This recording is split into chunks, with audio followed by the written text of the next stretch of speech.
ഫെബ്രുവരി 25 വാഴ്ത്തപ്പെട്ട രക്തസാക്ഷി സിസ്റ്റർ റാണി മരിയ.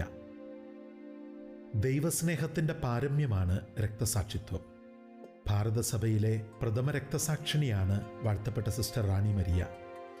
സത്യവിശ്വാസം നൽകിയ തീക്ഷ്ണതയിൽ ദൈവസ്നേഹവും സഹോദര സ്നേഹവും ഒരുപോലെ പ്രദർശിപ്പിച്ച സിസ്റ്റർ റാണി മരിയ സാമൂഹിക നീതിക്ക് വേണ്ടി പ്രവർത്തിക്കുകയും 41-ാമത്തെ വയസ്സിൽ രക്തസാക്ഷിത്വം വരിക്കുകയും ചെയ്തു.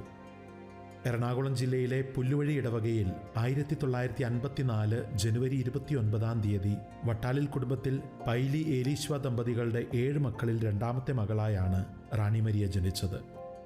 മറിയം എന്ന പേരിൽ ഫെബ്രുവരി 5 അവൾ മാമോദീസ സ്വീകരിച്ചു. വീട്ടുകാർക്കും പ്രിയപ്പെട്ടവർക്കും അവൾ അവരുടെ മേരിക്കുഞ്ഞായിരുന്നു. ഈശോ എന്ന മധുരനാമമായിരുന്നു അവൾ ആദ്യം പഠിച്ച വാക്ക്.